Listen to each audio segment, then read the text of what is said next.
Hey everyone, Brent here. Today I had the opportunity and the privilege of interviewing Daniel Graham from the group Great White Nothing.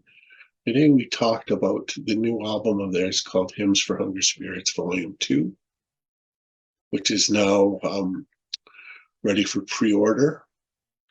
Also, we talked about the debut album, The View from Olympus, and Hymns for Hungry Spirits Volume 1.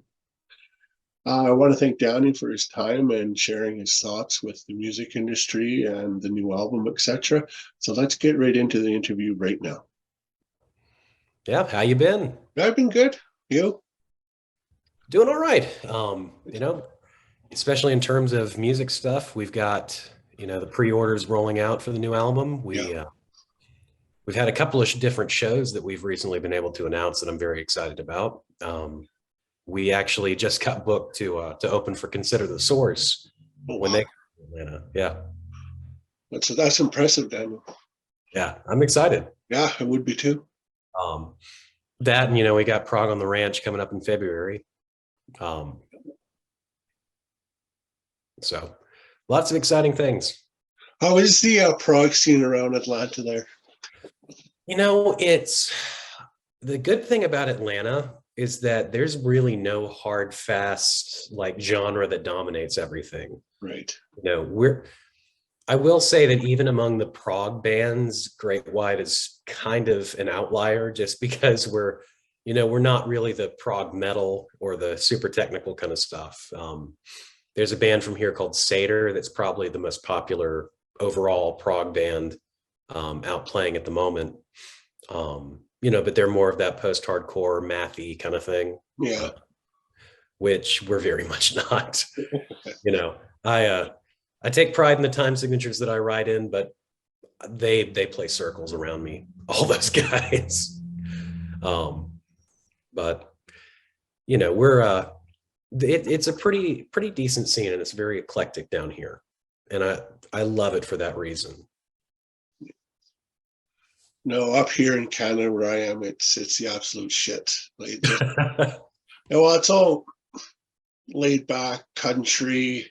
Hmm. I live in a farming community and Hmm. yeah, so I have to provide my own entertainment. And Winnipeg is as close as I'm ever going to get to seeing anybody big. So Hmm. a little bit jealous of you in that way, but that's all right. Uh, I mean, it helps that Atlanta is kind of, it's the East Coast gateway aside from New York City, Oh, that Atlanta, our airport, Hartsfield Jackson is, I think it's actually the most busy airport in the country. If not, I don't know about the world, but definitely the country. Um, LAX is right behind it, but it's insane. right. Good. But Well, I've got some questions and stuff to ask you. all right. Just Hit me. so let's go and start with some of those. What probably a typical one, but what got you into music? So I grew up, my dad was a worship minister and my mom taught choir um, at a couple different schools, and she also sang in church things. So there was very much an early influence as far as that goes. Um, and then my interest kind of it first peaked in middle school, I want to say, because I started doing some musicals and performing and singing in that capacity. And then I had some friends who were like, hey, we're going to start a band. We got guitars for Christmas. We need somebody to play the bass. And it was like, oh, bass, that's simple. Um, and that's kind of the funny thing is that's always how it goes. Very few people actively choose to play bass as their first Oh, instrument.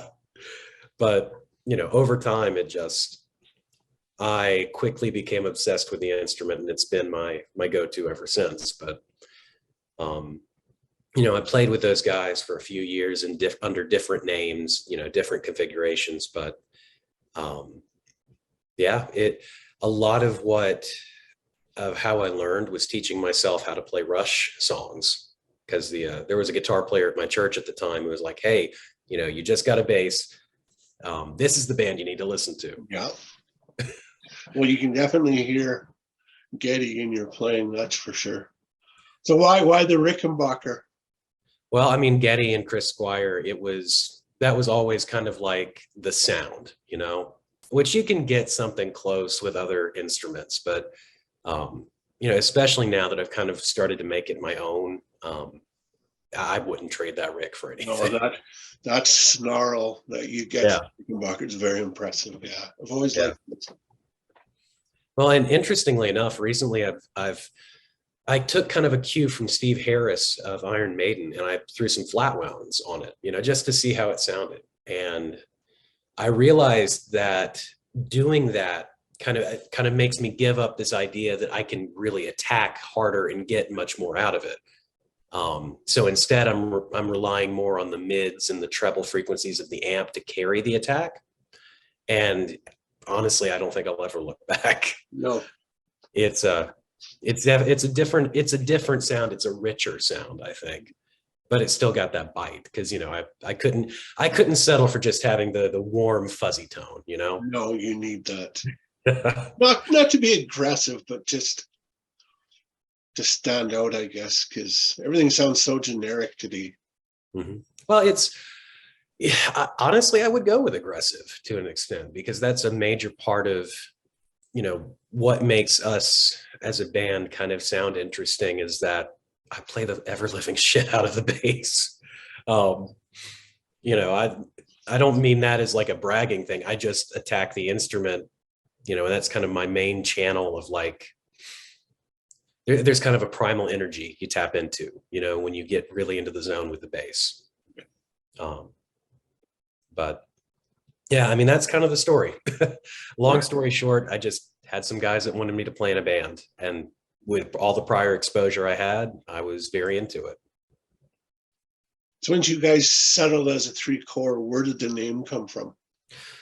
Okay, so Great Wide Nothing came about from the ashes of a band that I was in for a long time that started, back in high school. Kind of started The View from Olympus, the first album, was something that I wrote as I kind of picked myself up off the floor during a period of depression. And, it got to a point where I was like, okay, I want to try gigging again. I want to try and, get some guys that can really help me record this and make it sound good. Jeff, the drummer, I knew from that previous band, Omnipresent. He and I played in a lot of the same circles, ended up playing a bunch of shows together. And he actually filled in on drums for Omnipresent several times. So I knew he was good, and I knew that, we clicked. So naturally, he was the first call that I made. And Dylan was the keyboardist that I ended up finding through a mutual friend. I played this little acoustic show, and a guy named Jacob Harshman, I approached him because he played some songs on piano that night. And he was like, look, I'm okay, but if you really want a good keyboard player, here's this guy that you need to get in touch with. And then we tried to make it work with a few different guitar players, but schedules just never worked out, or, they wouldn't quite be into the music. And eventually Dylan was like, look, I can just make the sounds that you need me to make out of this keyboard. I'll run my keys through some effect pedals and whatnot. They'll never know the difference. Right. And I was like, okay, let's do it. And we ended up just settling on that. And that's kind of been the way that we've operated ever since. And that's the way I see it going forward, indefinitely. You guys sound like you played together for a lifetime. Well, I appreciate it. Tight. That was one thing when I initially listened to, the debut album, I really picked up on. It was just, wow, these guys are really, really tight with each other. And does that come from playing a lot, or is it just because you're so similar in the way you're thinking? Yeah, kind of a combo of both. I mentioned that Jeff and I had played together previously, and we both played in Surreal for a while, which is Corey Lennox's pop prog project. Some folks might be familiar with that, but we played on the Rush album and played a bunch of shows together in that band. So Jeff and I, as a rhythm section, have plenty of history. And so we're kind of tuned into each other. And that's developed with Dylan as well over time. But a lot of it also has to do with the fact that Jeff and Dylan are both, just consummate professionals at what they do. They both went to Atlanta Institute of Music, and they actually do this kind of stuff on a pro level. Dylan plays weddings for a living, Oh, wow. so it's like a lot of that I can't take a ton of credit for. I can definitely say that I'm tuned in with the other two guys, but really when it comes down to it, I just have the blessing of being in a band with two really incredible musicians who know how to listen and know how to kind of tap into a groove and kind of predict where the music's going. Nice. So what would you describe your process for writing? Usually it starts with me. I'll demo a song out. Usually I start with lyrics, which apparently isn't super common, but that's kind of inspiration usually comes in the form of lyrics first for me, and then gradually I'll develop music around it to help kind of communicate the theme or the feeling. I'll demo it out, and then I'll send it over to Jeff and Dylan and be like, hey, have at it. So some songs, they stick pretty close to my original idea, my original vision, so to speak, and some songs they completely turn on its head, which to cite one example, Stars Apart on the most recent album, Hymns 1 from 2020, that section in the middle originally was just, very much straight alt rock, Porcupine Tree kind of sound. Dylan got a hold of it and he said, hey, no, I'm going to, add all these ninths and sevenths to the chords that you wrote. And we're going to treat it like a Steely Dan kind of thing, on top of your chugging guitar. And then I'm going to bring in this synthesizer solo that echoes what a saxophone would do in a jazz fusion piece. And it was brilliant. Yeah. So it's usually it starts with me, but 9 times out of 10, I hand it over to Jeff and Dylan, and they do things with the composition that really bring it to life in a way I never could have imagined. So you mentioned lyrically is where you start. What inspires your lyrics? A lot of it depends, honestly. I mean, there are certain times where, political and social themes definitely take a front seat. Like Promised Land, I wrote to kind of process my own feelings about, there was a news story about a migrant father and his daughter who drowned in the Rio Grande. And, so many people were quick to dismiss them as like, oh, they shouldn't have broken the law. But it's like, these are human beings. Yeah. These are people, And so that song I wrote kind of trying to put myself in the mindset of, being a father that would do anything for his kids, which I mean, I am a father and I would do anything for my kids. Borders be damned, Yeah. And so that song was very much a deliberate attempt to kind of, restore the humanity and dignity to this person that I've never met, but at the same time, I know deserves that dignity. Yeah. And then there's Monument on the first album was very much climate change, war, that kind of thing. Blind Eye to a Burning House, which will be on the new album, that's also very heavily about climate change and the inaction of leaders across the board. Yeah. But that's one thing that will inspire me. Sometimes it's also just emotional states, wrestling with my own, at a lot of the first album came out of me trying to deal with some very toxic relationships, some childhood trauma, processing those feelings and those difficult memories, and what you do with all that kind of stuff. You have to dig it up and you have to process it. Mm-hmm. And I'd say the third big thing for me is spirituality and religion. I'm personally a very deeply religious and spiritual person.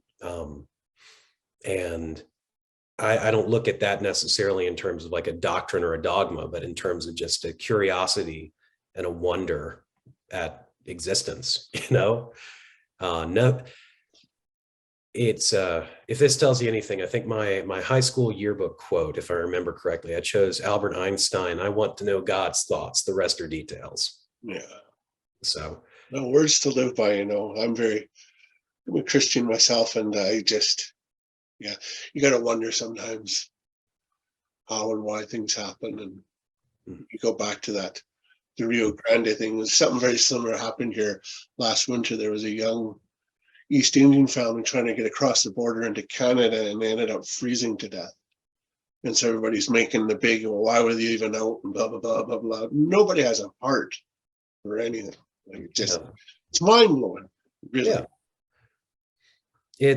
And at the end of the day, I mean, it doesn't matter what you believe in. No, If your heart's not there, if you can't have compassion for for your fellow human beings, then you miss the point. exactly. That's the way I see it. Yeah. But yeah, I mean, those are the different sources of inspiration. And I mean, there's other stuff that will pop in from time to time, but those are kind of the big three. Yeah. So tell me a few venues you've played at, and give me maybe your favorite and maybe your not so favorite. Well, we primarily play locally down here, Atlanta, that area. Um, I could definitely tell you some stories about some venues I've not liked, but I don't really want to stir the pot too much. Right. But in terms of ones that I've really enjoyed, the Masquerade is great. That's kind of a staple of the Atlanta music scene, of the Southeast music scene. It's kind of the go-to venue around here. Sweetwater Bar and Grill, that's a cool place. That's kind of where I cut my teeth with Omnipresent. And it was the first place that I played with Great Wide in its early incarnation. And funny enough, I played at Sweetwater, Shelby Warren and the guys in Kairos. We opened for them when we were still kind of incubating as a band, and that's been a friendship that I've been very blessed to enjoy for a long time. Her and then Joey and Peter and Robin, wonderful, wonderful people. So that place, Sweetwater, has a special place in my heart. But outside of Atlanta, we recently played up in Charlotte at the Camel, which was a really cool little joint. The Milestone in Charlotte is really cool because it's this legendary old punk venue. Like you walk in there and you can see where Bad Brains spray painted their name on the wall. Oh, nice. Yeah. And it's just like you walk in and there's just an energy to it. Yeah, the whole atmosphere and stuff. Yeah. That was really cool. New Brooklyn Tavern in Columbia is also really cool. Carlin does some of the booking and sound and whatnot down there. Wonderful dude. Very dry sense of humor, but yeah. Nice. So now we're living in the age of the internet. How do you perceive that has changed the way music is processed, delivered, produced from a musician's side point? I mean, on the one hand, there's some positive to it because we don't live at a point where the labels can really pull the strings of the industry, like Billie Eilish, who is arguably one of the most important pop stars at the moment, which I hesitate to even really call her a pop star because her music, the stuff that she writes with her brother Phineas, is just all over the place genre wise. And I love that. But she started by going viral from SoundCloud and YouTube. Yeah. We live in kind of a time where the right person who has to hear you to propel you to that next step isn't a label rep. It's not an A&R guy. The right person could just be some dude who knows enough people at his high school that's like, hey, this band is amazing, come see them with me, and that kickstarts it. So that's one good thing. And I also think that the accessibility of recording, of distributing, it's allowed a lot of people to make art. And anytime people can make art, as a source of catharsis for themselves, as a vehicle of like trying to get their emotions and their reflections on life out, that's a very good thing. And, to be completely honest, it's not really a secret that we live in some of the most difficult times for people with mental health struggles, in recent memory, in recent history, I think. and the ability to create art and have it out there, not feeling like you're chasing a record deal. I think that that's something that's probably played an unsung role in keeping a lot of people here, keeping people alive, keeping them moving, going. The negative is certainly that there's not as much money in it, but from an artistic standpoint, I can't really complain about living in the information age. Yeah, no, nobody can, I don't think. And it's, the other cool thing is that really, in all reality, Great Wide, we are a local band, yeah, but we have somewhat of a following over in the UK, and up there in Canada, just because people have heard us on these internet radio shows. Yeah. And so that's kind of amazing, when you get a notification from Bandcamp saying, hey, this dude over in Denmark wants you to send him a CD. Here's $30, go wild. Yeah. Well, that's got to be in itself quite empowering. Yeah. Well, and it's, I guess it really comes down to the fact that the gatekeepers are no longer keeping the gate. Yeah. You control everything now.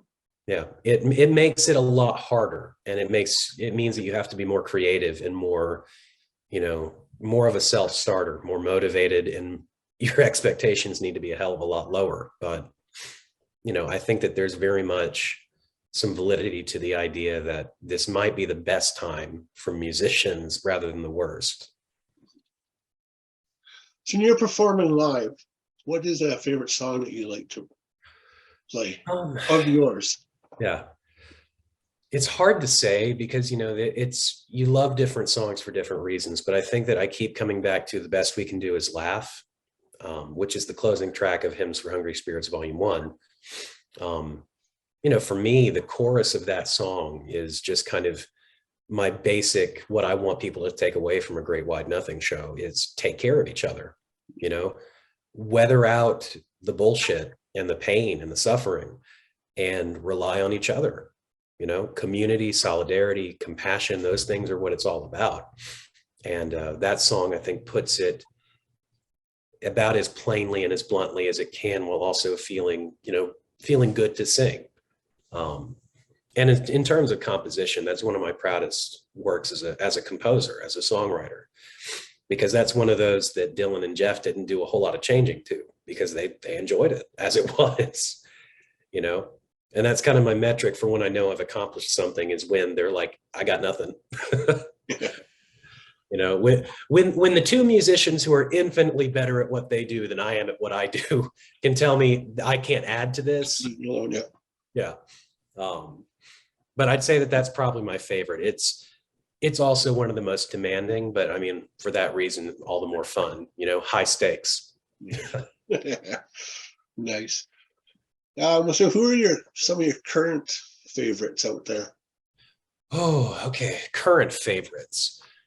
I've been going through a real punk phase lately. So I've been really listening to a lot of Bad Religion, because I love the in-depth analysis that their lyrics kind of often have, critiquing social systems and hierarchies. And, I really love Bad Religion. Been listening to a little NoFX as well, which they're fun and cynical and just, I don't know. There's something very delightful about kind of the fuck you attitude of it all.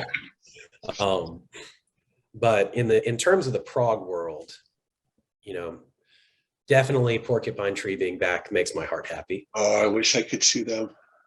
Yeah, I'm low key a little bit pissed because they're skipping the whole Southeast, and it's like if y'all were coming within like 4 hours of exactly. Atlanta, I'd make a road trip. But no, like the closest show is Washington, D.C., and I can't even get up there. Kind of bridging the world of like prog, punk, emo, alternative. Coheed and Cambria is probably my favorite band that's currently active. Yeah, Vaxis 2 is actually a very impressive album. Oh my God, it's so good. I was disappointed in the first one. It just seemed overblown and too long. And it was definitely a little too long, but I think it's part of that is because they were establishing, the first chapter in this new story, this new chapter of the story. Yeah. You know, but aside from Rush, who, obviously Rush is my all-time favorite. They're the GOAT for me. Aside from them, Coheed is probably my favorite band at this point.